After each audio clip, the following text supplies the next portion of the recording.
Hello, everybody. Welcome back to another episode of Wrestling with the Future. I'm your host, Psychic Medium Angelo, joined tonight by my amazing co-host, marvelous Mike the Movie Maker Messier. Mikey, how you doing, brother? Glad to be here, Angelo. Really excited about Perfect. tonight's guest and hearing more from yourself.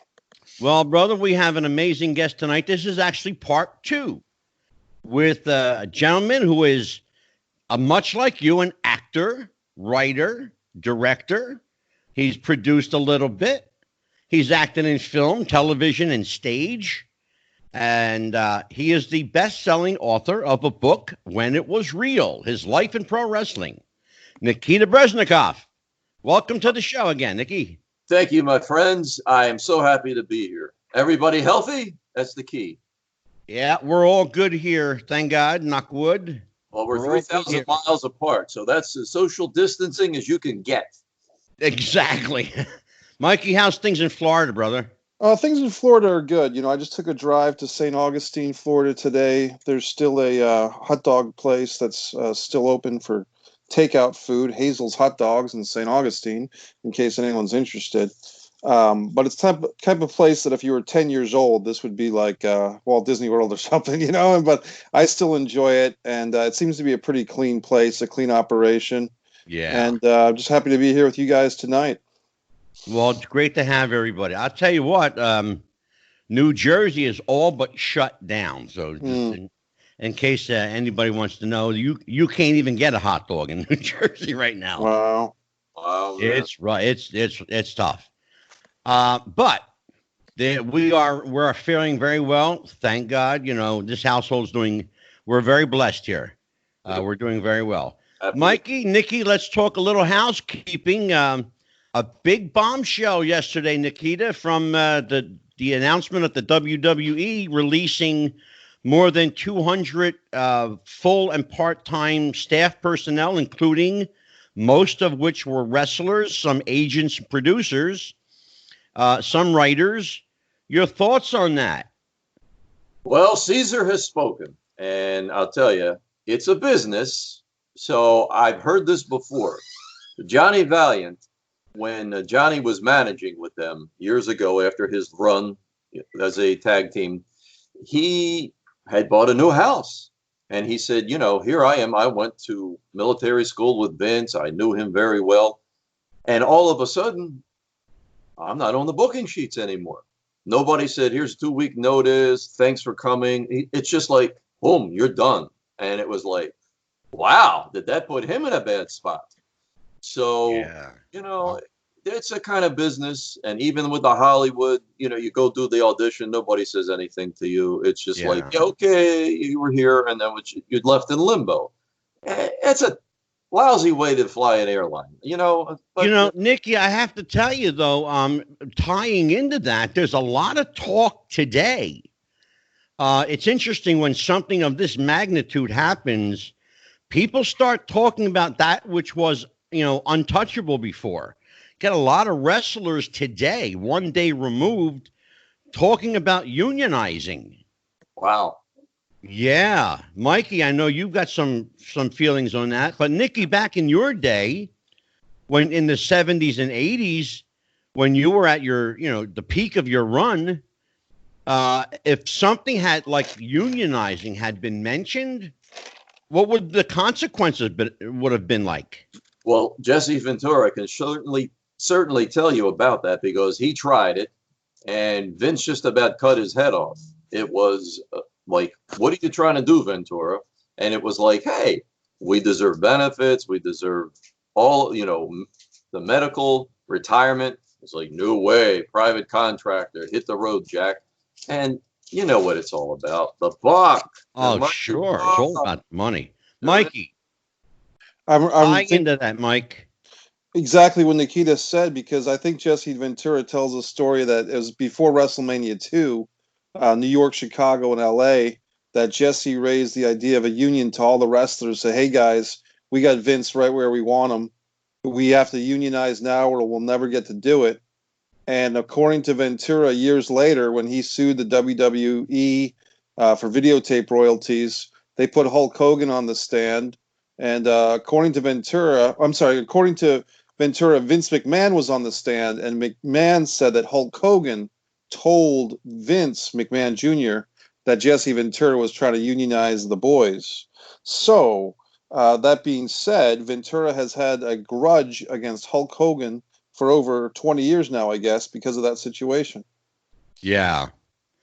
Yeah, I heard that was kind of the story I heard, that Hulk put the kibosh on it, and they never discussed it again to this day. Because Hulk, up until this day, this very day, in fact. Again, one day removed from more than 200 people, wrestlers, writers, producers, and agents being, furloughed and or given their release outright Now from WWE. He had the same problem back around 96 after a lot of the talent was going to WCW. Chief, Strongbow, Kowalski, George Steele, a lot of the agents got the heave ho, and then a lot of other people. Yeah. And it was just like, wow, nobody expected that. And it's like, hey, got to trim the fat. That's it. Well, you know what, Nikki, let's talk about that, and that's a part of WWE history a lot of people forget. You and I might remember that because strictly because of our age and having been around, but a lot of the top brass, guys that ran the back, basically Chief Jay Strongbow, one of the stalwarts, he was with that company for 30 years. Oh, yeah, easily. Or better, and just one day, goodbye, Chief. Yep. And that's just how it was gone. done. Hey, yeah. Hey, gone later this afternoon. That's it. Boom. And it's funny how competition will bring out the best and worst in people. We've heard about Vince McMahon's competitive spirit, his competitive nature, but it doesn't seem like he really likes to compete. He'd much rather control, it seems to me. And why? Go ahead, Mikey. Go ahead. I just never heard it phrased that way before, and what I think you just nailed upon it, Angelo. Go ahead, Nikita. I just never heard that term before. That was great. It's a lot like, because I've dealt with domestic violence through the years when I was in the police department. He knows there's a passion, and he knows he can dangle that carrot because we love doing what we do, and we're going to keep following it. Hollywood, same bullshit. They do the same thing. They know, hey, these chumps, they're going to line up at the door, man, because they're hungry for this. They want it. So, hey, we can make them dance. We can make them sing. So, sure, they use us. They play us like the Stradivarius, man.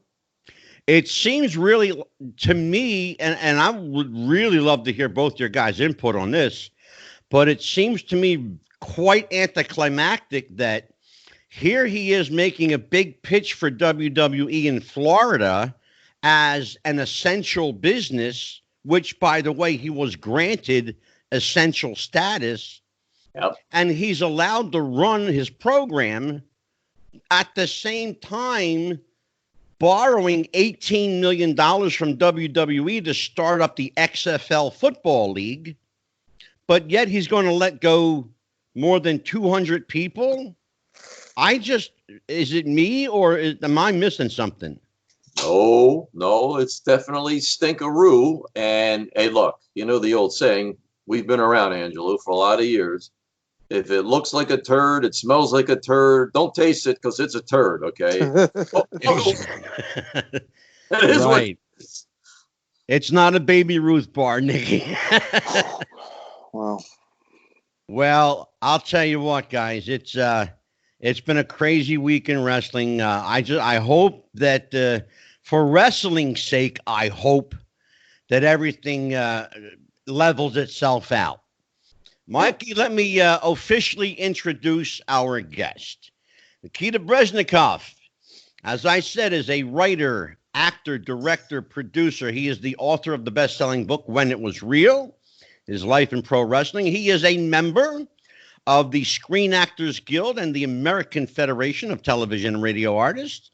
He is also a member of another esteemed organization, one I'm very proud of, the Cauliflower Alley Club. Yes. He has starred in more than a dozen to 15, 20 films, Nikki. Yeah. Oh, yeah. Insight, which is just completed, Necroland, Highlander, Dark Places, Vlad Dracul II, The Wrestler, The Captain's Fairy, The Film That Made You. I call it The Film That Made You. I might be wrong, but I think it made you. Brush with Danger. Yeah, you are. I love that. Correct. Yes. Yeah, it's a good movie. Really good movie. Tears of the Fallen, 0.2 Horses, Fifth Clover, the list goes on and on. You Don't Know Me, Avis Oswald, Private Eye, Half-Assed People, The Details. I love it. Some of them make me laugh because they are just hysterical. They were great. Fun to work. I love it. Yeah, so you've been around, and not to mention the fact that during the 70s and 80s, you were quite active with your run with the World Wrestling Federation. And then, Nikki, at the time, was it still called the Worldwide Wrestling Federation? Well, one amendment. Now, I was still a kid in the 70s. I didn't start till the 90s. But the book is about me as a fan and what that meant to us, the Worldwide Wrestling Federation. And to go back in time, it actually started, it was 1963 when Lou Thesz beat Buddy Rogers in Toronto. Okay. And Toots Mondt, Vince Sr., and a guy named Fred Kohler from Chicago said, screw this guy's not going to draw. And they split. And that's when they went and developed the Worldwide Wrestling Federation. April 25th, they give Buddy Rogers the belt. They decided at April 11th, April 25th. I don't know. Supposedly he had the heart attack is what the story goes. Some say Bruno just beat him with the backbreaker, but for whatever, then Bruno beats him in 48 seconds, boom, and runs the company. And without a doubt, he made the company. Yeah. So, they kept that logo until it was around March of 79. They dropped the W. I'm sure they're sorry they did after all that bullshit with the World Wildlife Federation. Yeah.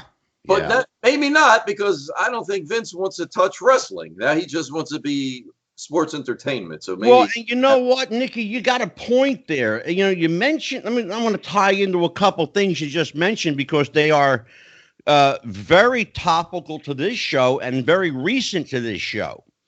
I just had your friend Davey O'Hannon on and J.J. Dillon, and we did a retrospective remembering Bruno.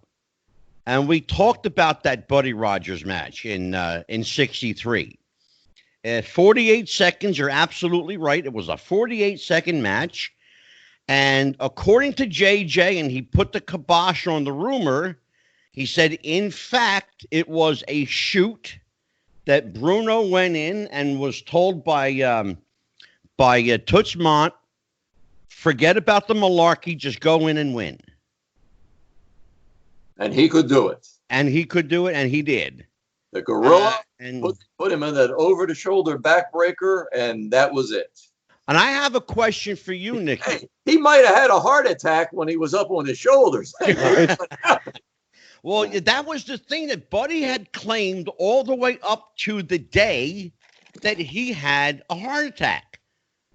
But the record shows something different. The record shows that Buddy Rogers was wrestling every night up until the championship match with Bruno.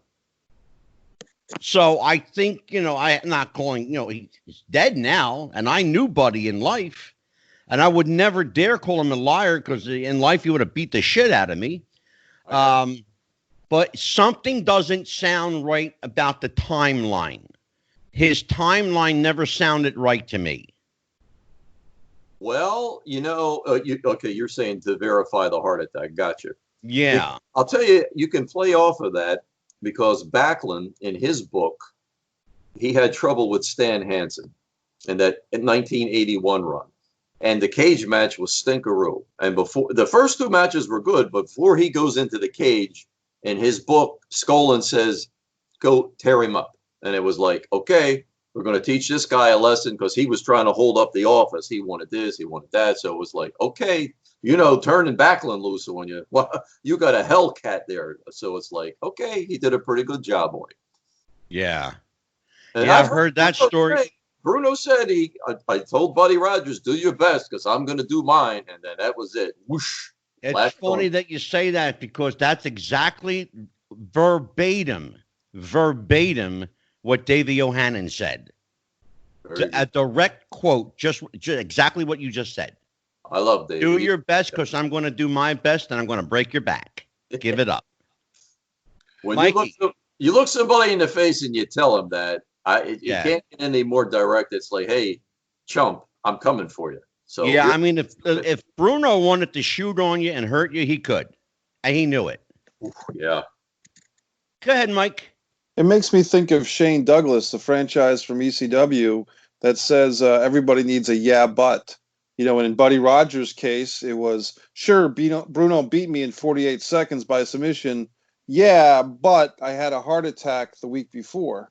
So I think it could be a thing where Buddy Rogers just kept that myth going from that time era in 1963 until he passed away, because that was his excuse. Of course the guy beat me. I just had a heart attack, even though he knew that wasn't true. That was just something he held on to keep his own prestige. And here we are 40, 50 years later talking about it. So there you go. Yeah, exactly. Well, they say, it's funny, Nikki, you know a little bit about this being in the film business. They say that if the rumor is greater than the truth, print the rumor. Right. And as long as they're talking about you, don't worry. Exactly. Well, speaking of talking, let's talk about Nikita Breznikov. Okay. So and I have to tell everybody listening, and Mike Messier, you might be especially interested in this. Nikita Breznikov has, without question, bar none, the best wrestling archive you will ever see. He's got programs from virtually every arena in the country. He's got photos, behind the scenes stills. He has a collection of posters and wrestling memorabilia that would make McMahon himself envious. So, Nikki, I want to ask you about. We started to talk a little bit when you were on the show last with my late co-host Jeff the Ref, and that was, in fact, your interview with him was the last interview he ever did. Oh my! He was a wonderful guy too. Wow. He was a great guy. And you and I and Jeff started to talk a little bit. And of course, like we always do, we got sidetracked. But we started to talk about your collection and how you began collecting magazines and pictures and memorabilia. So let's take the deep dive into that. Well, with the magazines, of course, that would come from the arenas because that's all they really sold back then. Maybe a little glossy black and white picture and a magazine. That was our program. That was it. Now, in Baltimore, they would mail for free these 4-page programs. I mean, today, you're not going to get much for them on the net, but that's unheard of. To mail something like to go into that detail, it was really great, too. Yeah. So it worked. I don't think you needed it because, as I've said many times, wrestling was not cyclical back then. We would be buying tickets the month before the next month. We would be buying when the box office opened at 6. We're buying for next month. We don't know what the card is, but we want to be there. So exactly. So that's all we had. And then around 1983, I got lucky. I'm reading through, I think it was Wrestling Review, one of the greatest magazines that was out there because it was truthful. Had lots of results. And I seen an advertisement for a guy selling VHS tapes. And it's like, wow, VHS tapes. So, man, that was very costly back then. But God, sure. Started. And, man, it grew and it grew and it grew. And, in fact, that's how I met Nikolai.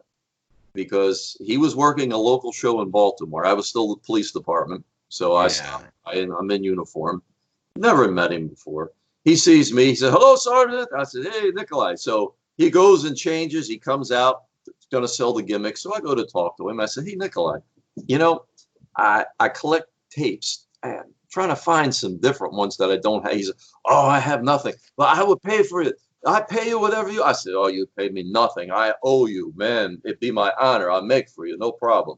So I did, and we became friends from that. But I'll tell you what, it was at the Hall of Fame ceremony. The night him and Sheik and all the other ones got inducted. So we're standing there with Vince talking. And he says, "Vince, he got more videotape than you got. I said, oh, man, thanks a lot, Nikolai. It's just the person I wanted to have here. Tell Vince McMahon. Oh, so, but I don't sell anything. But you know what? Sometimes I think my collection is better because I just, some I got off of television that I taped because I had a kid that I got a job at the Connecticut office one time. Yeah. He was a video guy.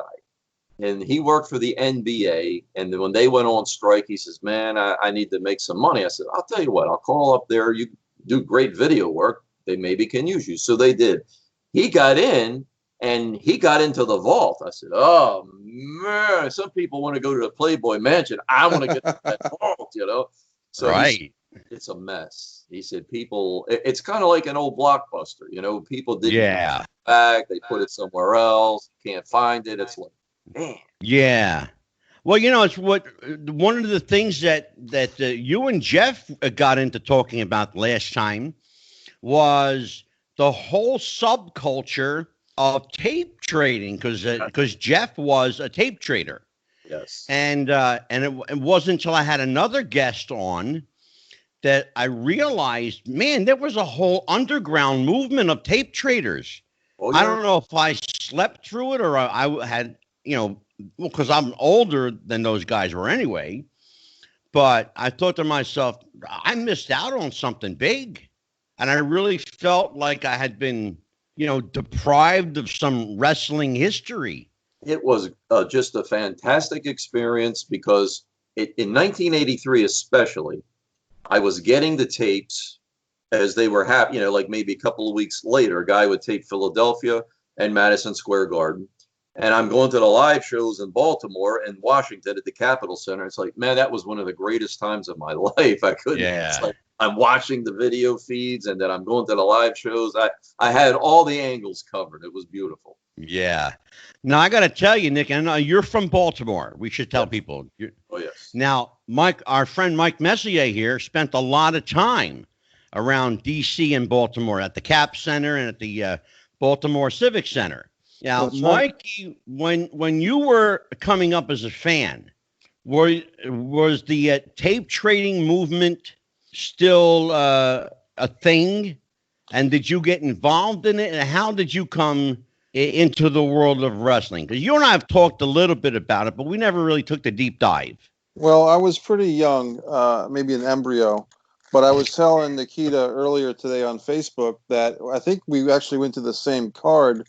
My very first card was in October of 1982, and Nikita knew the exact date. The headline match, Angelo, was a Texas death match. The eighth wonder of the world, Andre the Giant, versus the dreaded Texan Blackjack Mulligan. There was a world heavyweight title match between the defending champion Bob Backlund, using a hammerlock for about 30 minutes on the challenger Playboy Buddy Rose. There was Rose. Wow. Buddy Rose was in the world title match. Long time. And the first match I can remember, although I don't think it was the first match on the card, the first match I remember, SD Jones, Special Delivery Jones, actually won a match, I want to say over Baron Mikhail Sekula or someone of that ilk. And they actually did a racist referee gimmick in the very first live match I can remember, which Really? the referee was clearly racist against SD Jones and insisted on checking his trunks several times during the match. And even after SD won with a headbutt, he insisted on checking SD's trunks for a foreign object. And they were just, trust me, they were playing up a racist ref gimmick right there in the Capitol Center. And I was very young. You know about this? He's correct because they did it a couple of times in Philadelphia with him as well. And then SD would be like, indicate you gave him fast count. Me, you go like this. And it was like Dusty Feldbaum was the whole time rep. They played along with it. My God, they could never do that. Oh my God, are you kidding me? The backlash today, and it's funny how certain things, and we look at ourselves as we've progressed, right? Right. I think we've devolved back into the cave days, but you could never get away with that now. Oh, my God.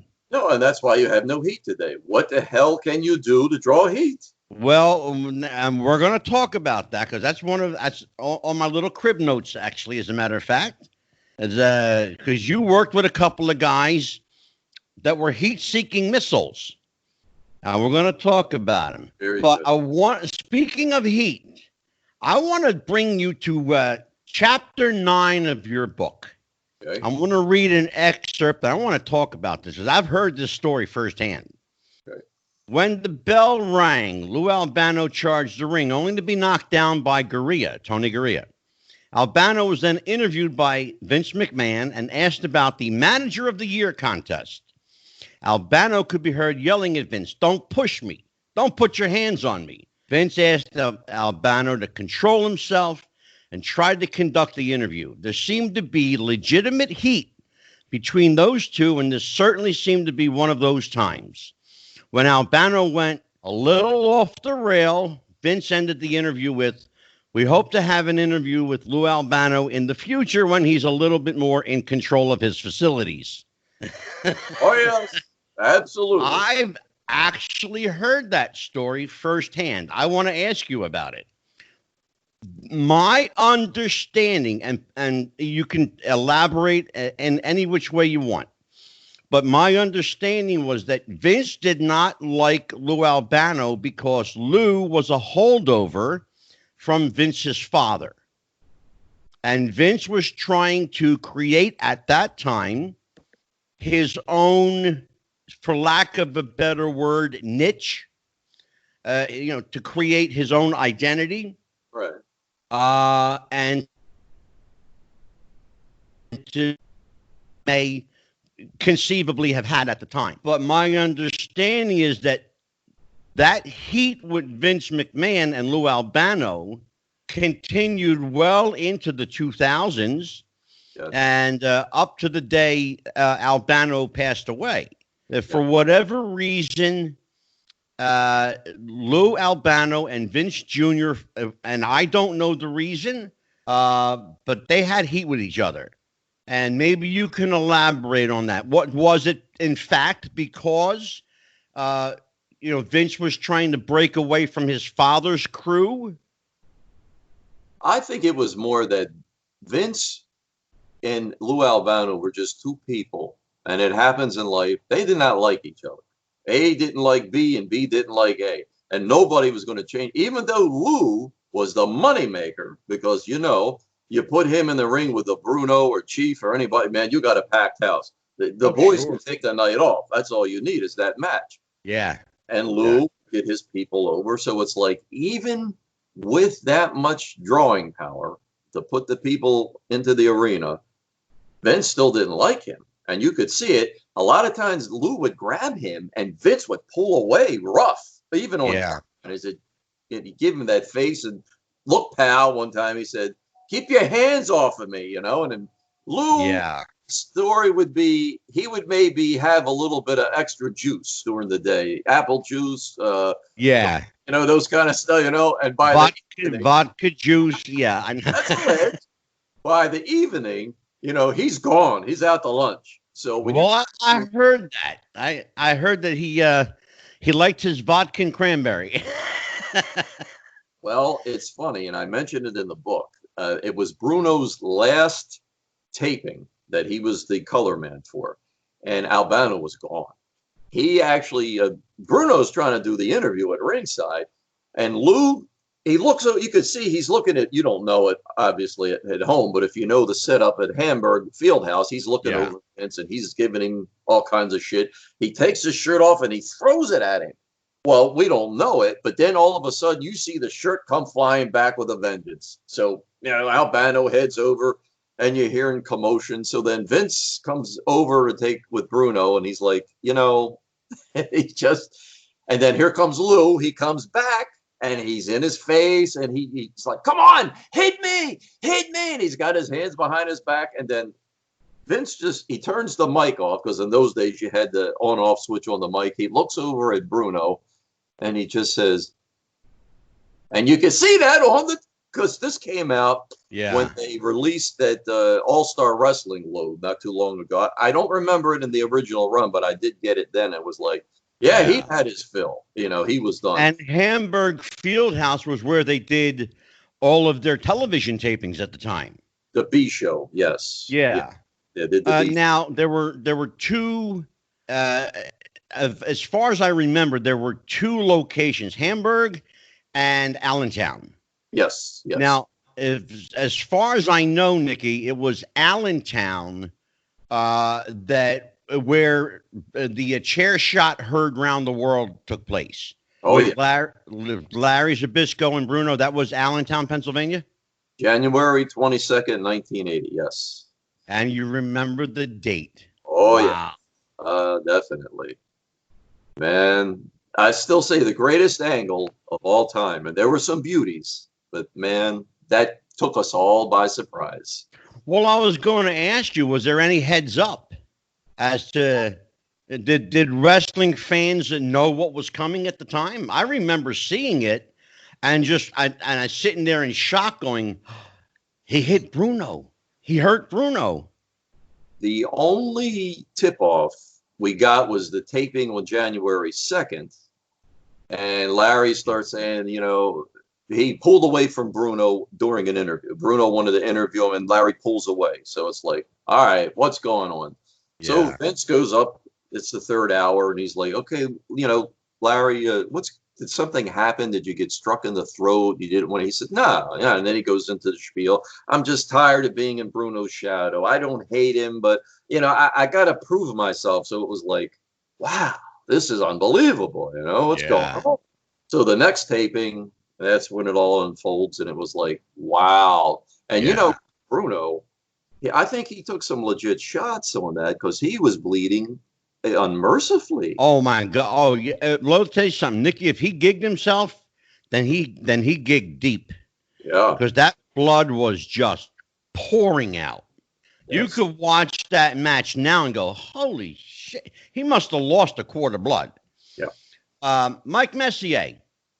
Yes. You're with me. I just want to make sure you're still awake. Okay. No, it made me think, Angelo, as you guys were talking about that what you guys were hitting upon is the human emotions of the storytelling. Thank you. And you have the younger man, the protege, Larry Zbyszko, who's in the shadow, so to speak, of his mentor, the 11-year champion, Bruno Sammartino, 2 title runs, and this young man who's kind of like a son figure of sorts, wants to prove himself. And that type of emotional storytelling, to some extent, has been lost, or it's losing ground. Absolutely, and that's one of the reasons that I segued from where Nikki was leading me, and I led right into it, because the title of his book, which we're going to plug a lot tonight, is called "When It Was Real," and you and I, Nikki and Mikey, we believed that was a real deal. Yes. We were emotionally invested. And Nikki, I talk a lot on the show about the lack of emotional investment. Where's the psychology? Where's the investment? Where's people's emotions in wrestling now? It's high spot monkey after spot. It's just crazy. The book, When It Was Real, by Nikita Breznikov, is an inside look at the world we knew as professional wrestling. Yep, I got one sitting right next to me. Now, see, let's really stop back for a second, take a quick little jump. The thing with Zbyszko, it wasn't just some they did a couple of tapings and got us all primed up for it. We were following this since 1974 when Larry hit the area. So there was legit, like I say, true fiction. There was legitimacy to it. It's like, okay, he's been Bruno's protege. This just is a story. Hey, we've been watching this all these years. And then it's like, what are we seeing? This is unbelievable. Yeah. And sure, the jealous protege now wants to, the student wants to beat the teacher. It made sense too. It made Backlund and Maivia. I never liked that much. I liked it more that Maivia when he turned on Strongbow, and I still say that had more heat factor than Backlund, because they're saying, well, he taught Backlund in college how to wrestle. It's like, get the hell out of here. They didn't know each other in college. Maivia was already 10 years in the pros. What are you, crazy? Oh, sure. So it's like, that was okay. But see, now, Angelo, I'm not going to reveal too much, but, you had an insight into the business with your family. Sure. People don't understand. Everything that was done on television was geared towards Madison Square Garden. That was Black Friday every month. Yes. They had to break even or ahead, or the whole company folded. Sure. So whatever angles were on television, if Phil Zacco could use them, great. And up in Boston, that's great. But it was all geared to the Garden, and it's just that's a fact. Well, it's funny. We had that conversation the other night with the Chief Wahoo McDaniel's wife, Karen McDaniel. She was a guest on the show. And actually, Nikki, she's coming back Wednesday night. Karen's coming back for her part 2. But the one thing that she said was that Wahoo McDaniel looked at her and said, television is going to kill this business and it's going to hurt the guys. And she said, well, what do you mean? Don't you want to be seen by more people? He said, yeah, but the problem is it's going to kill the arenas, and that's where we make our money. And that's exactly what you and I are talking about now, that there's no house business. There's no arena business. You can't go and get a program now. If you'd be lucky if they even had programs at so-called house shows. Mikey, when you went to the Baltimore Civic Center, yes, or you would go to the Cap Center, yep, and you bought your programs, did you look at those as like your souvenir for the night? Was that your memory, your treasure trove, your memory bank? This is how far my memory goes, Angelo. I remember at the Cap Center, especially, they had a black and white program for $2 and a color program for $3. So the big mystery was, which one were you going to buy, the $2 one or the $3 one? And there was another little obscure thing. Well, I know Nikita's got a lot of the color ones. Well, they were both good. They spent some money. I feel bad that we haven't mentioned, and maybe Nikita has some personal experiences. Unfortunately, also this morning it was announced that Howard Finkel passed away. Oh yeah, I forgot to mention that. Oh my God, I'm so sorry. Yes, so we got to pay our respects. Howard Finkel, the voice of the WWE for many, many years, some 40 years. Howard was the voice of not only World Wrestling Federation but World Wrestling Entertainment.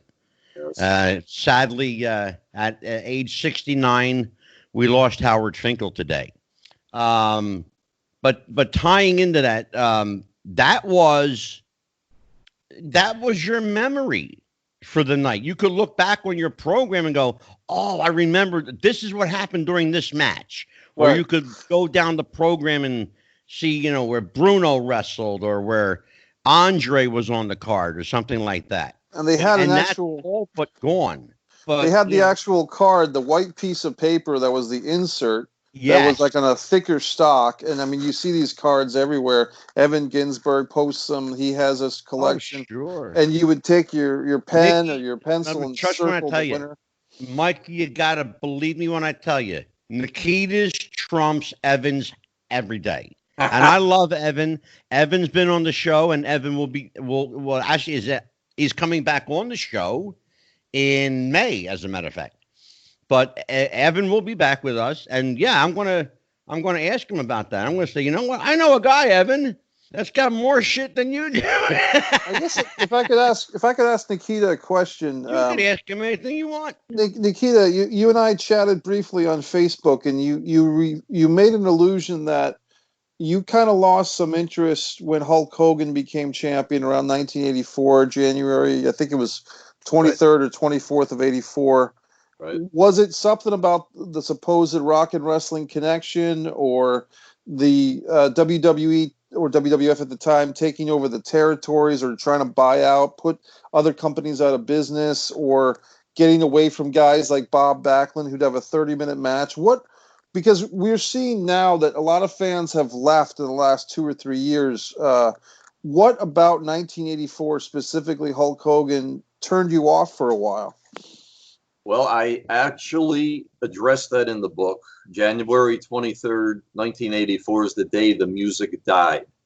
The format changed, and I do express that I'm not knocking Hogan, I'm not knocking anything or anybody, but things had to change. They did. I mean, our guys like Strongbow and people like that, they were getting older. The format, that was being shot in Hamburg and Allentown was going to change.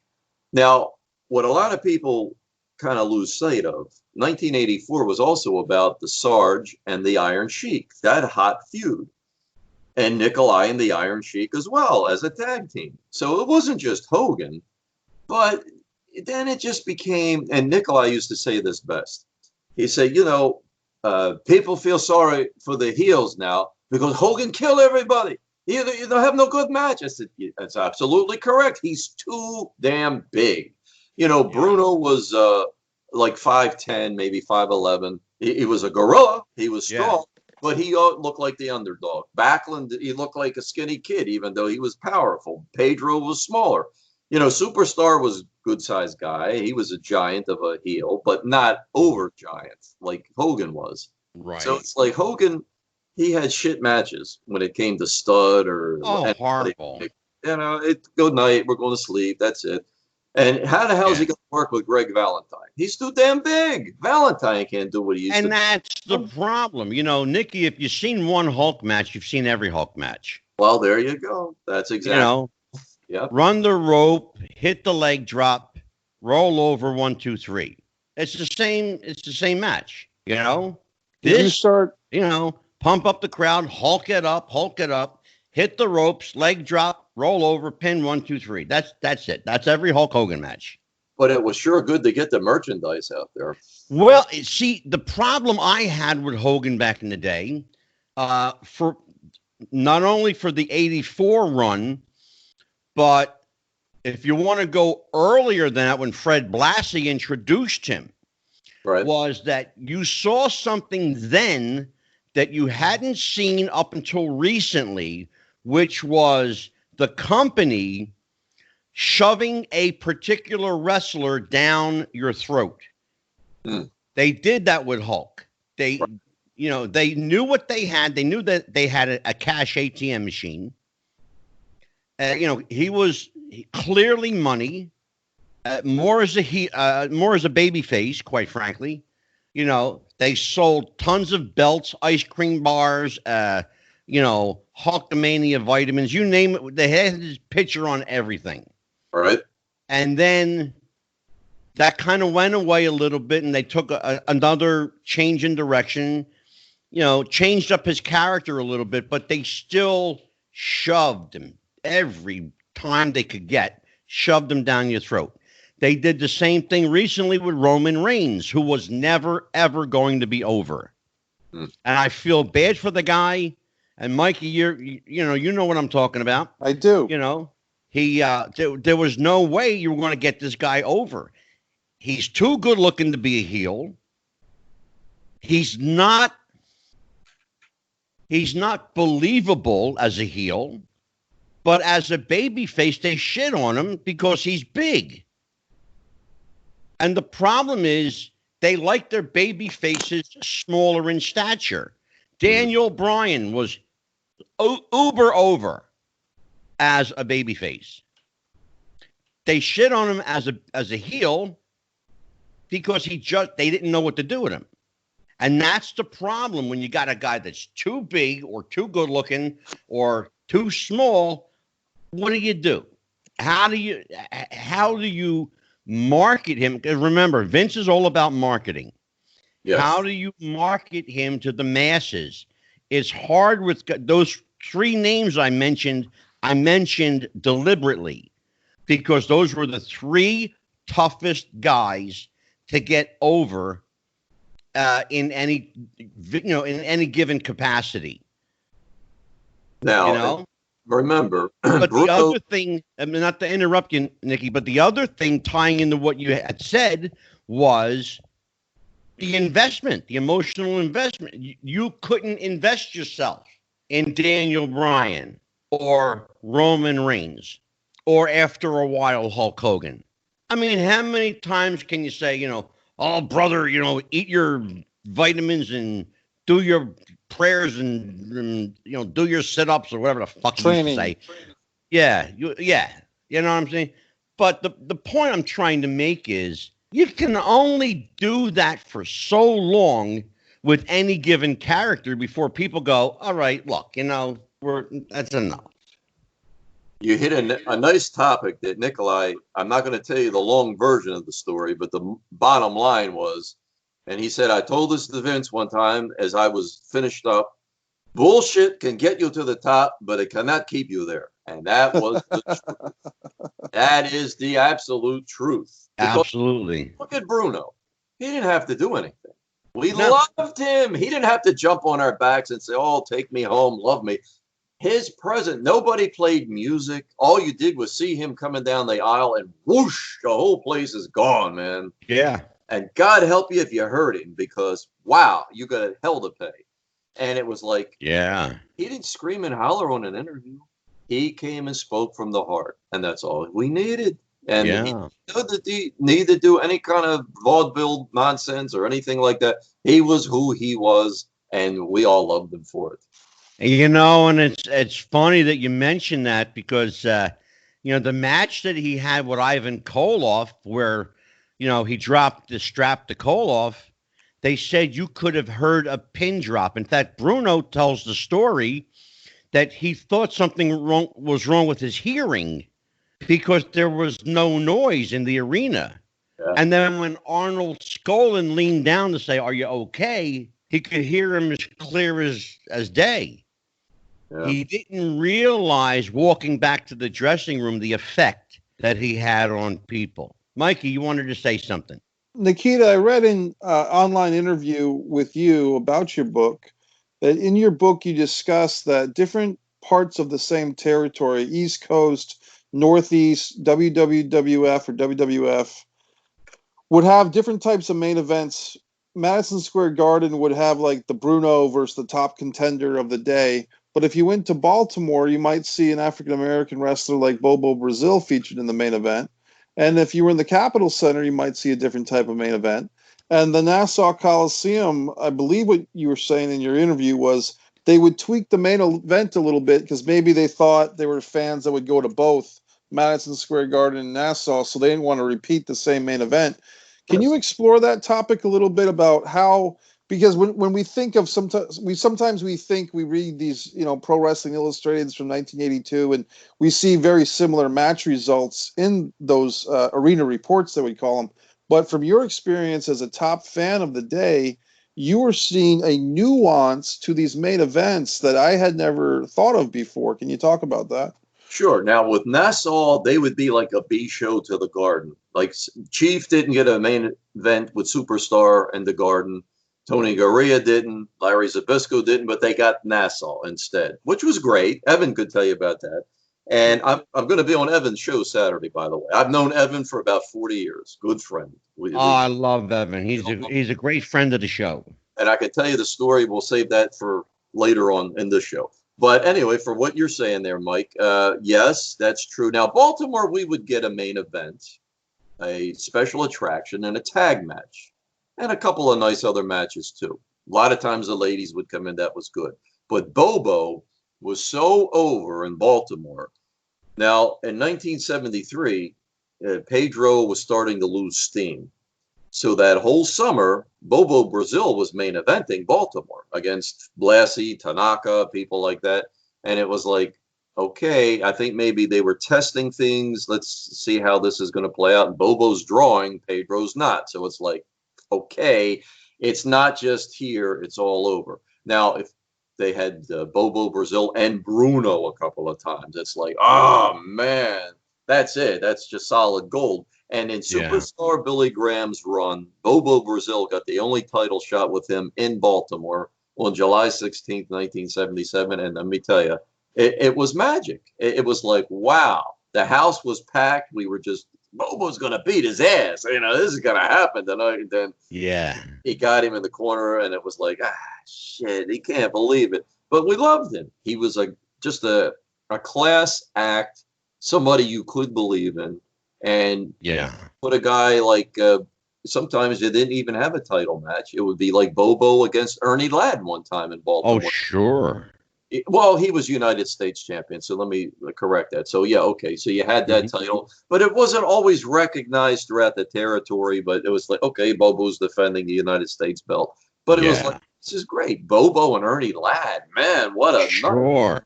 And I love that too. He was just an incredible athlete. And it's interesting about Bobo Brazil because he was a big guy. He was a 6'6", 6'7". But it's funny how a guy that big against somebody like superstar Billy Graham is the underdog. Here he's playing the underdog, you know, going in as kind of like almost like the novice in so many ways, you know. But a guy like Superstar, who you knew was, you know, ripped to shreds, you know, who had, you know, legit like 25-inch arms. He was like 6'2", maybe 6'3", you know, shorter than Bobo. But yet Bobo's the underdog against a guy like that. And you just wanted to see Bobo give Superstar his comeuppance just one time. Yes. You know? Yes. And then, of course, you know, you mentioned Baltimore, you know, Civic Center, because that's the place where people say Superstar stole the title from Bruno. Right. You know, with his feet high up on the rope. And I talked to Billy about that. Yeah. And he said, brother, I had to put my feet up there because everybody needed to see I was cheating to win. You want to hear? And I've known Superstar Billy Graham for about 25 years, and I love Billy. And he deserves better than what he's got right now. He's not in really good shape. I know. But I'll tell you, Mikey. Yeah. There's a story too, that April 30th, 1977 match. Why? Let's go there. Sure. Go ahead, Nicky. It's in the book. Now, in Madison Square Garden, Bruiser Brody had done it with Bruno. He'd hit him with the feet on the ropes.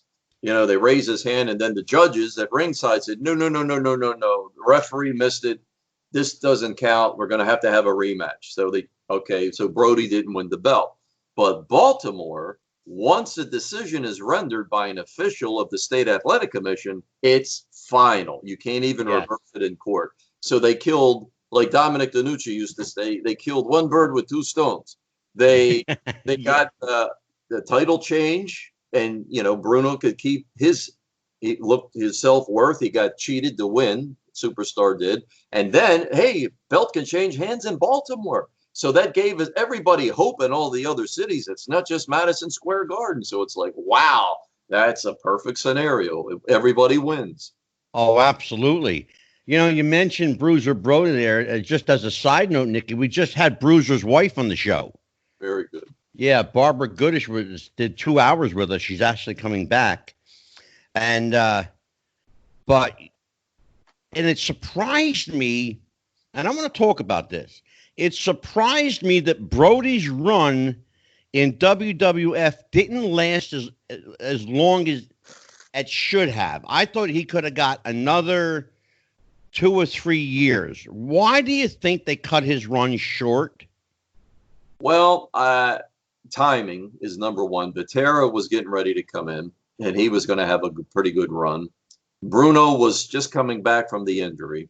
So that was tough. It was a push for him. It was a tough situation. Yeah. I mean, what mortal among us could have come back from that kind of injury and carried the way he did? Because you could see, like, Bruno gets thrown into the corner after that neck breaking with that injury. And it's like, man, this has just got to go. His teeth are got to be chattering with inside of him. It's too much.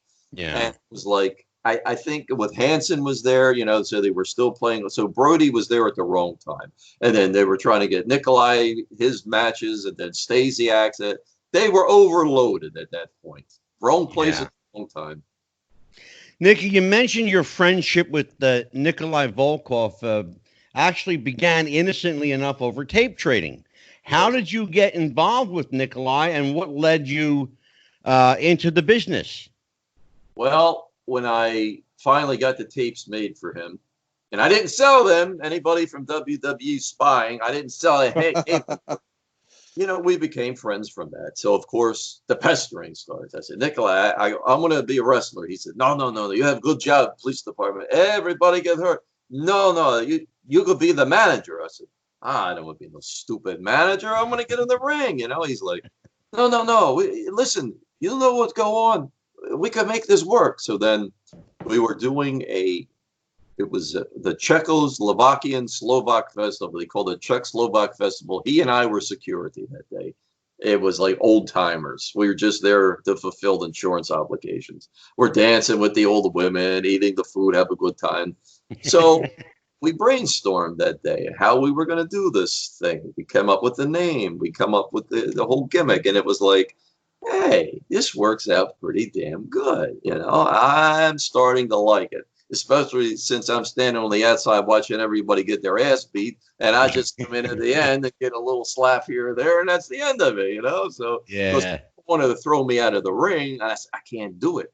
This damn coat is like a dress. I've got no control. Just hit me, body slam, hit me, do whatever. But please don't throw me out of the ring. I'm going to break my neck. This damn thing is like being in a straitjacket. Jeez. So I loved it, and then after a while, we go to the Indies, and I said, Nikolai, I'm bigger than a lot of these guys. He's like, yeah, what the heck? We become tag team. What the heck? Let's do it. I said, all right. So we would do that. But 80%, 85%, I was managing, and I loved it. And yeah. Just... Mikey, did you ever see Nikita's gimmick? I think I did, yeah. And I guess I was going to ask you about. It was very imposing because Nicky, you're a tall guy. Yes. And the here to refer to coat went basically down to your feet. Yes. And it looked very cumbersome. What was it like to work in that gimmick night after night with Nikolai? I'll tell you, I had one problem. It was in an armory in New Jersey, in Jersey City one night. And Scott Franklin was there. He was one of the producers along with Evan for The Wrestler. So we're putting the whole spread on the show because they didn't know what wrestling was about. So we're giving them a good bird's eye view. I had already met with Aronofsky and Franklin and Ginsberg the year before. So it's like, all right, we're going to show them these live shows. Now, this is August the 26th. And it, hot as hell in New Jersey. And we're inside of a building. Now, here I am. I got all this shit on that I'm supposed to be able to survive the Russian front in, right? And then I'm going back and forth to the ring. They got me doing like 5-6 different run-ins. And the dressing room was upstairs. So you had to go up like 2-3 flights of steps. Then all of a sudden, the room is spinning. I'm like, what the hell is wrong? I don't feel good. It's like, oh, shit, I'm dehydrated. This damn building is too hot, and I got this so I'm drinking everything inside, Gatorade, water, everything. So Nikolai slapped me, and he's like, come on, you'll be all right. I'm like, damn. Said, yeah, take that shit off, you'll dehydrate. I said, oh, my God, I didn't even think about it, But it saved me a lot of times, because especially in New York, you'd be doing things out there, and it was a Mother's Day one time. And I got on the mic, I said, Mother's Day to New York. Oh, you New Yorkers, Mother's Day every day because you're a bunch of mothers anyway. And then, oh, no. Mikey, go ahead, brother. That was kind of, you answered my question before I asked it, which was, could just tell us, because I'm always surprised by wrestling fans who only go to the big show arenas. You got to go to these VFWs, these town halls, Webster Town Hall in Massachusetts, armories, places that can have 400 or 500 fans, and maybe can you tell us about the culture of some of these, big time wrestling or top rope promotions? Some of these promotions that will have 2 or 3 top guys, former WWF guys, former WCW guys. They bring them in, they mingle them with their own homegrown talent. Because I'm always shocked that there's some fans that have never gone to a show like that. Can you tell them about it, Nikita?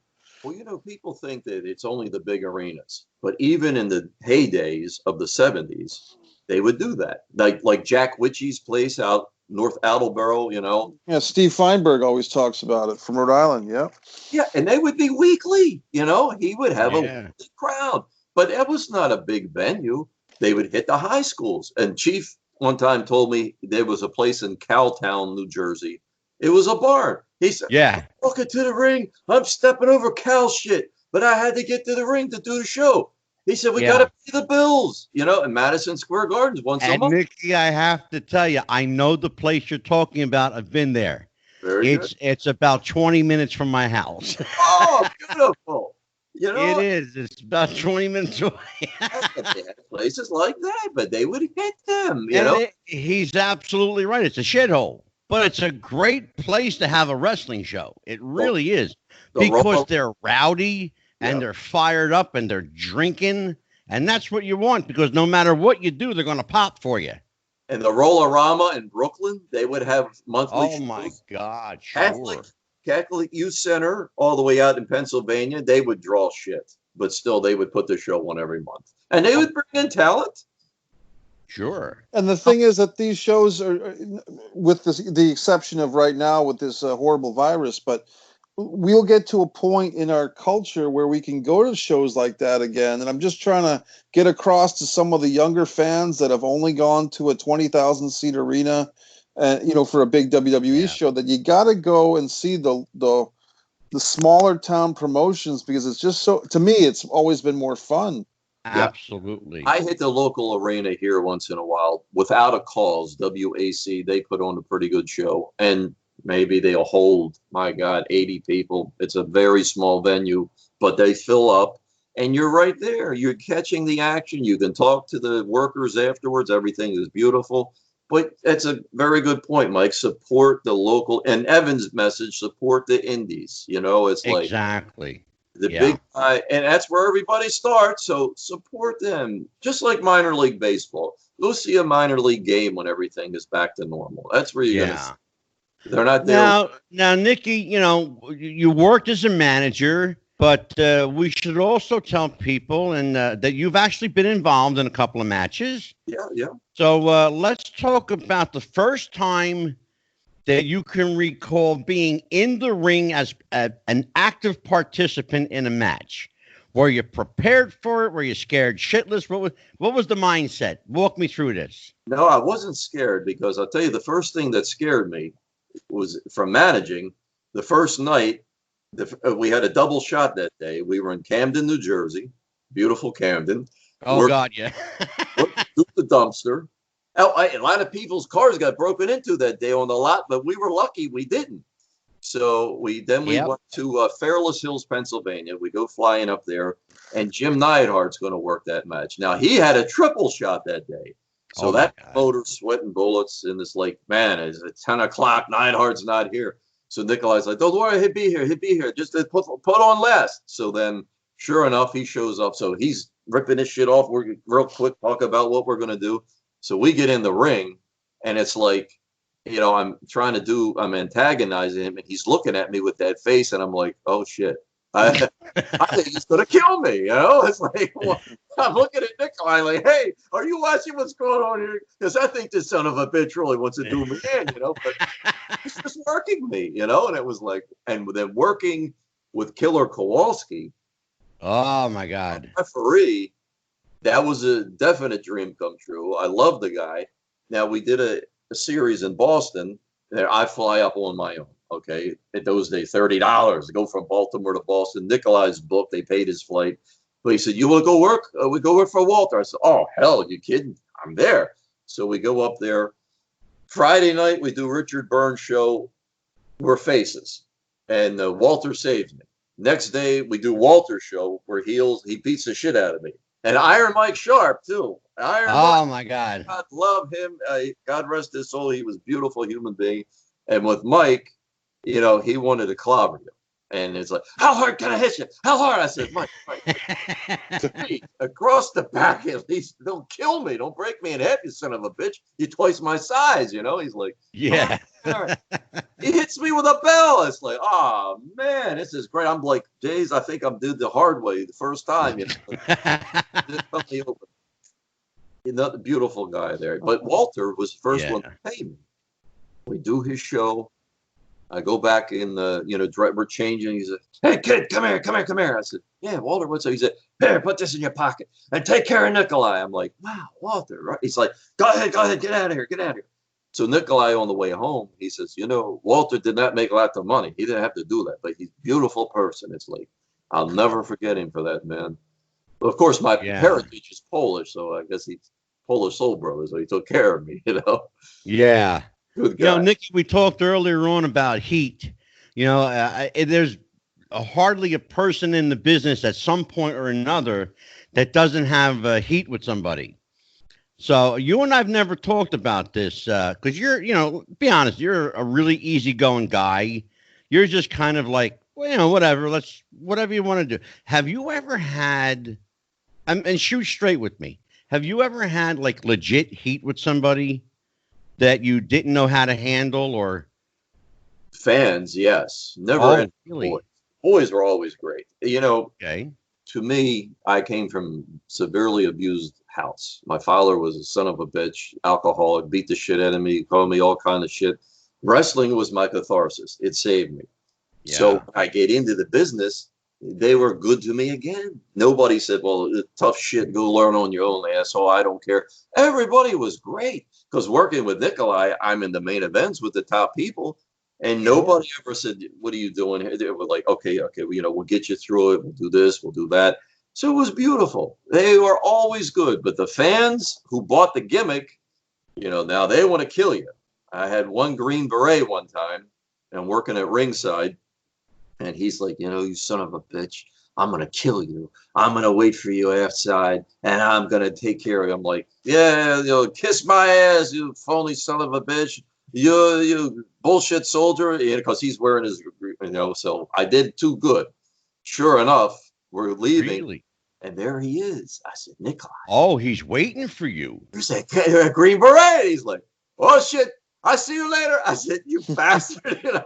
So I said, "Hey, look, pal." I pull out my badge because I'm still with police department. I said, "Look, I'm one of you. It's all entertainment." He's like, "Oh, really? I believed you even talk different." I said, "That's right." Really? He bought into it. Yeah. I said, "Brother, you should be proud of yourself." Well, I said, "You make me feel good because I did my job, but let's leave it at that." He said, "Oh, yeah. Oh, I didn't understand. That's fine. That's fine." It's like, good for you, too. You defend the country. Before 9/11, we would do more for patriotism in 15 minutes than any bullshit politician could dream up. And Oh, my God, sure. Because people would do USA, had the flag, scream and holler. It's like, inside, you're feeling good about it, even though on the outside, you're doing your shtick, and it's like, man, Sure. this is nice. Well, Nick, I attended an indie show here in New Jersey where, this, all-American, babyface kind of, boy next door kid goes up against this Arab sympathizer. Okay. Right? And he's wearing the U.S. Army jacket and says that he pulled it off of a dead U.S. soldier and this kind of thing. I thought, I understand you want to get heat, but is there a point, and I think you understand where I'm going with this, is there a point where you cross the line? Yeah. Cheap heat is, you don't need that. Like the play off of somebody's like demise or somebody that, like they did with JR, and when he came back from the Bell's palsy and Vince gets out there and it's like, come on, that's not necessary. That's a bit too far. And you don't draw heat with it. You draw heat. You're an asshole. This doesn't make me hate you. It makes me say, I don't want to look at you, son of a bitch. And I'm not going to buy tickets and I'm not going to support you, whatever your program is. Mike, I got a question for you and Nikki. Sure. Both of you are published authors, which means you're by nature writers. What are your thoughts on writers in wrestling? Go ahead, you, Nikki. You start with you, Nikki, or start with you, me either Nikki. way. Go ahead. All right, I'll tell you what. I got lucky. Scott Teal took me under his wing because my vernacular was all police oriented. I gave him over 500 pages. Now, the project was mine, without a doubt, coming from my heart. but Scott was able to mold everything and not lose the content. And a guy like Scott Teal, who's done over 200 books, when you get to know quality, and that guy is quality without a doubt. Sure. A lot of good writers out there that have done their work. Like Mick Foley does his book. Mick Foley could just write like a remake of the telephone book with his name, and they'll all buy it. It's like, whatever. So that's great for him. But when people that really didn't have a big name write and people buy that book, and there's going to be a forum coming up on May the 2nd and the 3rd for a lot of different writers that have put books out there. Scott Teal, I'm going to be on it, Evan, and a couple other guys. And Kenny Casanova is part of it. He's actually started it. Oh, sure. And you should support this project and all of these projects, because people are writing from the heart, and we get it, and we get what you get, and it's kind of like we're connecting on this level now. So when you pick up something where somebody's just trying to sell you whatever to make $1 million, because Scott Teal told me going in, he said, we're not going to make a lot of money, and if you want to make a lot of money, you got the wrong guy. I do this for the passion. So I said, Scott, that sounds good. That's exact. I want to give back, just like I described. They were there for me, and they still are. So I'm giving back. So that's great. Yeah. Mikey. Well, I guess I interpreted the question differently. I thought you were asking more about like the WWE creative writing team.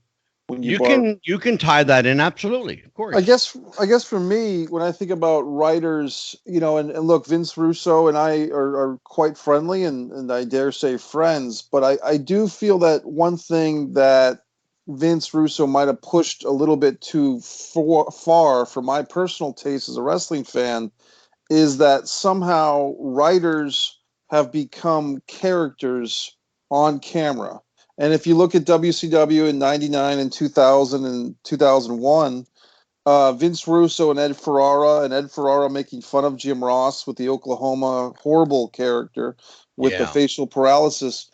It's like you're breaking the fourth wall. You're getting too meta to make people want to watch this stuff, because when you start, and the WWE about a year ago released a video of their creative writing team on YouTube, and everybody hated the writers because the writers were saying, I never watched WWE before I worked here.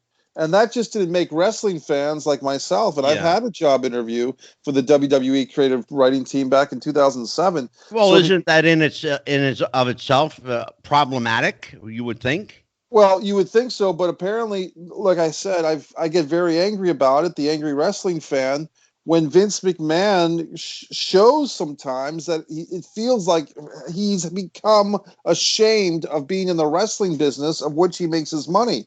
Well, he is. Well, when he puts his fortune from pro wrestling is how he's made his bread and butter, and he mislabels it as a sports entertainment, and he takes that money and he puts it into this fledgling football league, which has gone out of business twice now in 20 years, and the World Bodybuilding Federation, that he was going to make a star out of Gary Stridham instead of Bret Hart or Davey Boy Smith. You get to a point with Vince where you're like, what's wrong with this guy? He does something that's very good, which is promote wrestling. You basically said what's wrong with it, and something Nikita referred to earlier. He is ashamed to be in the wrestling business. Yeah, Mikey, let me remind you, on the last show, you said it yourself. Remember in the movie Beyond the Mat, we make movies, pal. Yeah, we make movies, pal. So the WWE, they did a really good job with WrestleMania, I believe, in providing entertainment for 2 nights. But the last week has been really bad for WWE. Unfortunately, the Fink passed away. That's got nothing to do with anything that Vince did. But this whole thing with the money, firing all these people, getting Florida to let them do shows, it's going to leave a mark, so to speak, on everybody. So I do get riled up. Now, you asked me about wrestling and writing. All I can say is I really wanted to be a part of that WWE creative writing team, and I wrote a storyline that was a 9-month storyline by myself. I didn't have a team of writers sitting around. Of course, nobody's ever seen that storyline because I wasn't hired. But I know creatively I'm capable of writing better than what they've done for the last 20 years. So that's why, for me personally, it's upsetting to watch inferior wrestling on WWE because I know that I could write better than what they do. Mike, a high school kid could write better than what they do. Please. Yeah, but I could write better than a high school kid, too. Yeah. I mean, if you take, I mean, being facetious, but I'm kind of being serious. If you take the average 17, 18-year-old wrestling fan, fresh out of high school, give him a pen and paper and say, write me a storyline for 3 months involving these wrestlers. I'll bet you'd have a compelling storyline for 3 months.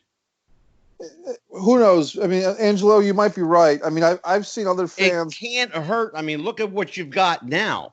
Nikki, I mean, look, go ahead. Nikita, please look at what we got. I think the last good storyline, and this was a comedy, was Stone Cold and Vince. You watch every week to see what bullshit Stone Cold would do to him. You laugh your ass off. But you wanted to see Vince get whatever. He dumped the cement in his vehicle and got to the beer truck. You wanted to see him get it. I don't think there's been anything in my mind since then. And I'm not a very close follower. But you look back into the days when it was real. You didn't have to give anybody a script. You gave them a finish. And that was it. Exactly. And it was like, if you see, Nikolai had another saying, you make it too complicated, people can't follow it. So exactly. It's like the Spiros Arion angle, he got stabbed over that. People believed it. Oh, God, sure. I mean, it was like, wow. And that was another one. You didn't see it coming, but then they started to bring it up. That story, I mean, him and Chief, his first match, he lost because Kowalski puts the gimmick in his mask and going to headbutt him. Chief hits the ring, and Arion's disqualified. And Arion's screaming and hollering, "Hey, cost me the first loss!" And so it's like, and they're a team. And then from there, it just went to the point where they're wrestling the Valiants. Boom, they collide. Then Arion gets pissed, busts him with the chair. Bruno comes in, he rips Bruno's shirt. They all attack him. It's like, oh my God! I mean, you need upon security to get him and Blassie in and out of the buildings. It's like, I'm telling you, you can write I actually until your fingers bleed. You ain't gonna match that because we believed it and we cared. Well, Fred Blassie told me a story when I met him in fact, it was at the Cauliflower Alley Club reunion here in New Jersey in 99. Told me a story about how he came out to his car, which was on fire. They set his car on fire. Yeah. Oh, Mikey, what's the? Oh, Mikey is holding up a picture. Show this picture to Nikita because I showed it the other day, but Nikita wasn't on the show. Yeah, I don't know if that's in focus. Back a little bit, Mikey. Pull it back a little bit. That's it. There you go. That's Nikolai and Iron Sheik. It looks like Danny Davis is the ref. Providence, 1985. They were fighting Rotundo and Wyndham in a Texas tornado match. Beautiful. And, I did get to meet Nikolai Volkoff at the 2013 New England Pro Wrestling Hall of Fame. And Nikolai was really a gentleman. And we had mentioned Larry Zbyszko earlier. I actually got to induct Larry Zbyszko into the New England Hall of Fame in 2010. And Zbyszko and I have the same birthday of December 5th. But I did want to send a shout out to Joe Bruin, who runs that Hall of Fame, because he had brought Howard Finkel in to be the guest MC of the Hall of Fame inductions several times. And then they had a surprise induction for Howard himself a couple of years ago. And I don't know, Nikita, I did want to ask you about your acting career because we talked so much about your wrestling and your authorship. But I have to mention Highlander because as a Highlander fan, you have a part of the Highlander universe, and a good buddy of mine, Jamie Reborn out in Texas, loves Highlander. He's written fan fiction for Highlander on his own time, just for his own enjoyment. Can you talk to us about the Highlander experience a little bit? Yeah, and I tell you, it's so weird. When I did that, I played Vlad Dracul. All right. Now, I was the third generation father. And the kid that was playing my son, his father just passed away from the coronavirus, and he's only 35. So because I stayed in touch with the fact, because I had to slap him. That was the one I slapped. And it was like, so the family is there, you know, and they say, let him have it. I'm like, no, I don't have to do it. I know how to do it, make it look good. But then I became friends with them. And so I've been following that. But to work on that, a lot of that was done with green screen. It was a magician named Andrew Modini. I mean, he is just a fantastic. He knows what to do with the camera work and the editing. That's always the key to these projects, is the editing. I loved it, you know, because I'm wearing this long red tunic, you know, and it was like we're doing the swords and all that stuff. And I didn't do sword fighting, but I'm carrying it. So it was neat. I enjoyed. For me, that was a little bit different because I'm always a cop or some kind of heel bad guy bullshit, you know, and it's like, it's a little bit different. I like it because I had an argument with when we did Brush with Danger. We had dialogue coach, and Jeannie Hackett, big Hollywood out in LA. She's a big theater person. So she said, "Oh, Nikita, what's your theater experience?" I said, "Oh, professional wrestling, Jeannie." She says, "Nothing to do with Shakespeare. What are you talking about?" I said, "Jeannie, before the live crowd, we get one take. Jake, that's it. You can't screw it up or you ruin the whole thing." I said, "And we're not on a microphone the whole time. You're pantomiming what's happening. People are got to get it." She didn't want to believe it. So I said, "Okay, whatever." Got your Have you ever? That's a great segue. Have you ever had to defend that beyond just this dialect coach? Oh, sure. You know, all through when I was a fan, even, you know, people didn't want to acknowledge it. But you'd see people at the arenas, Mike, like the Capitol Center in Baltimore. It's like, hey, that guy's, I know him from work, not police department. Back when I was in I was a clerk for a bond company. It's like, there's so and so, she's here. It's like, wow, but you never hear them talk about it. When they hear you discussing it with other people, they kind of just walk off into the corner. But it's like, it was almost like a pornography kind of situation. You know, people did like closet fans. Yeah, you know, and it's like they used to use that term, closeted wrestling fans. That used to be a term. Yeah. Now the Hulk Hogan thing brought MTV in and all that other stuff, and then it was like whoosh, we got washed aside, and this new group come in, and then all of a sudden it's in vogue and people like it. But yeah, back in those days, no, I talked about it. I always did because my mother would say he's a goof. He watches that wrestling, and it's like, yeah, I do, and I love it. You know, what the hell? You're the goof because you're the one that gives me the shit all the time and sits your husband on me to beat the hell out of it. You're the goof because she's like the Grand Wizard, and my father would be whoever and then just annihilate me. But that was another story. But yeah, you know, with people, they didn't want to acknowledge it. They didn't want to give wrestling. And like somebody's always got to expose wrestling. It's like, well, who's next? Santa Claus, the Easter. Right. I mean, cut it out, buddy. Enjoy it.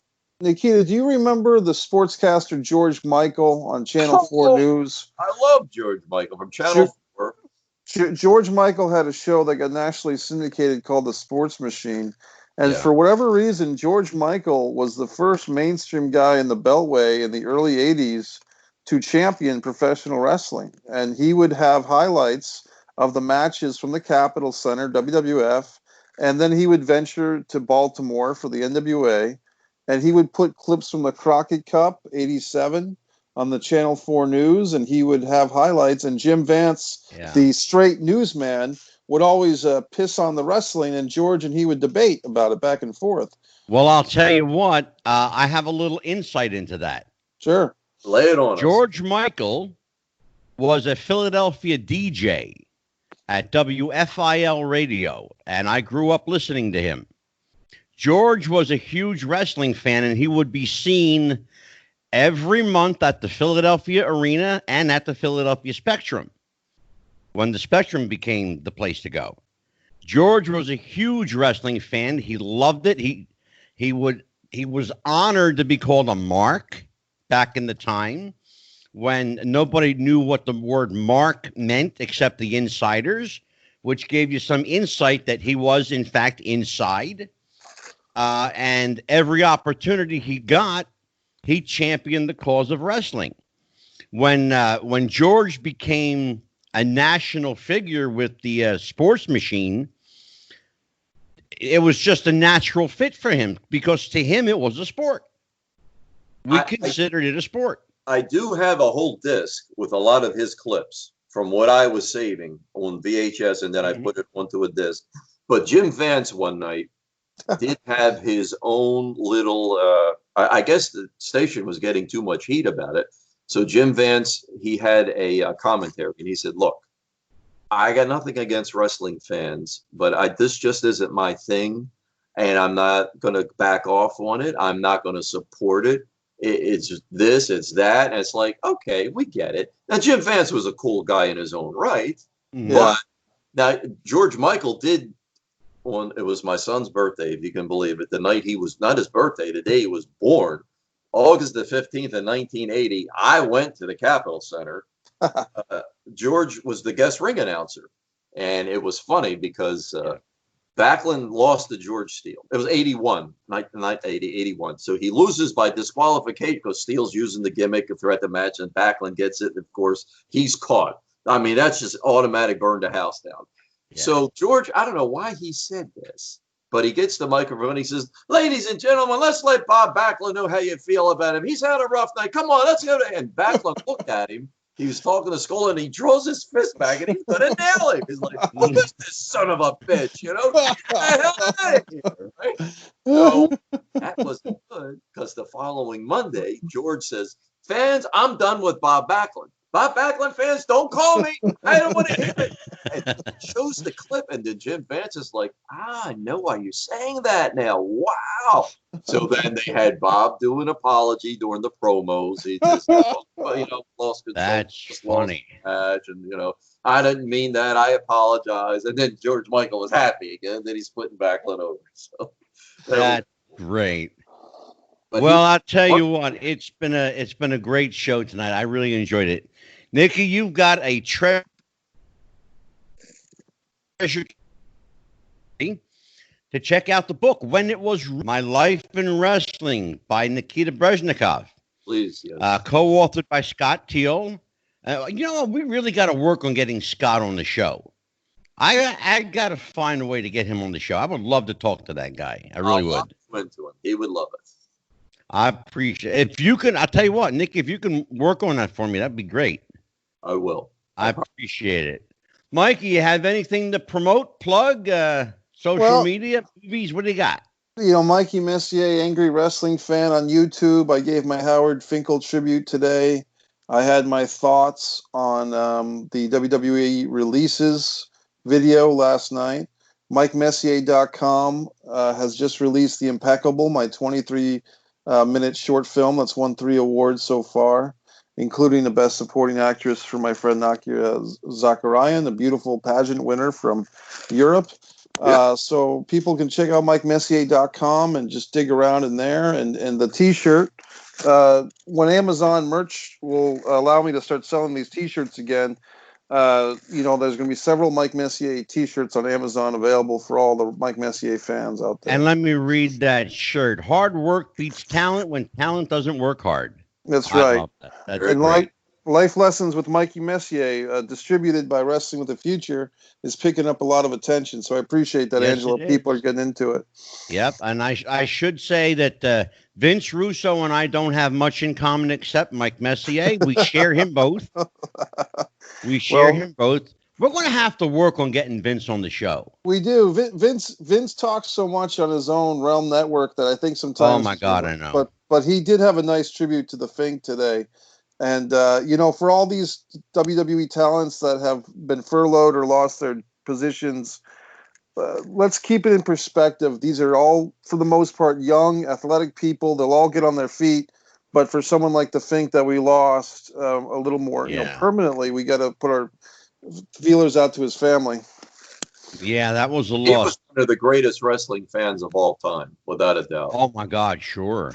Yeah. Nikki, plug your website, your appearances, films, book signings, anything you got coming up. Plug it all, brother. You can find me on Facebook is the best connection, and I'll take you in, especially if you are commonly connected with somebody else, because you got to be careful who you take in. But Yeah. working on a couple of projects. We'll see. Everything's just gotten like a leaf in the wind right now. Nobody knows what they're doing anymore until we all get to go that we're free again and we can get out there. But don't forget When It Was Real, people. If you can, Great book, When It Was Real, My Life in Wrestling by Nikita Breznikov. And also, if you want a really good introduction to Nikita Breznikov as an actor, you got to check out Brush with Danger. Great movie. Great movie. Yes. Livia Chong, she's an absolute gem. She's a up-and-coming female Asian director. Does her own acting, too. She's good, but I think she's going to stick more with the directing. And she is a hard worker, and she strives for perfection. So, yeah. Well, gentlemen, stay with me while I say goodbye to everybody. We will see you the next time on Wrestling with the Future. We've got a big week coming up. Karen McDaniel will be with us again on April the 22nd. We've got Tony Villano from the International Professional Wrestling Hall of Fame will be with on Tuesday the 21st. J.J. Maguire, the man who wrote all of that great theme music, will be back with us on April 23rd to wrap out the month of April for us. Then in May, we've got not one but two superstars, megastars in the world of pro wrestling. May 5th, the one and only Magnum TA will be with us. And on May 7th, Leapin' Lanny Poffo, the genius, will join us to talk about his life and career. On May 12th, for his first of two appearances, Flying Brian Pillman Jr. will join us. I have a tribute on May 13th. It's going to be an interesting show. We're going to have Brandon Savage and Randy Hogan. They are two professional wrestler lookalikes. Brandon Savage, of course, is a Macho Man Savage lookalike, and he is the gentleman who starred in and did all the vignettes for Dark Side of the Ring, the Macho Man Savage episode. And Randy Hogan is a professional Hulk Hogan lookalike, and you'd be hard-pressed to tell the two apart. On May 14th, we're going to talk about wrestling training with Danny Cage, the owner of the world-famous Monster Factory that was started by my dear friend Larry Sharp.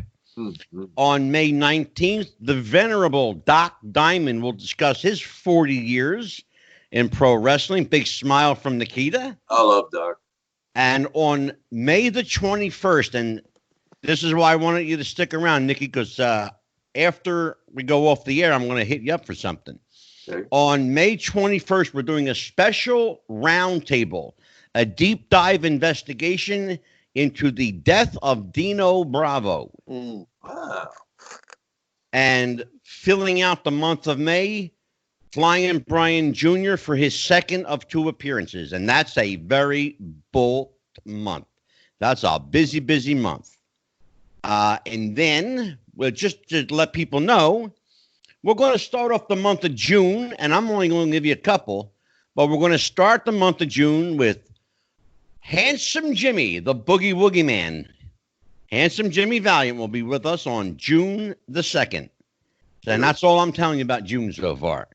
Beautiful. So if that's not enough, well, you're going to have to dig a little deeper.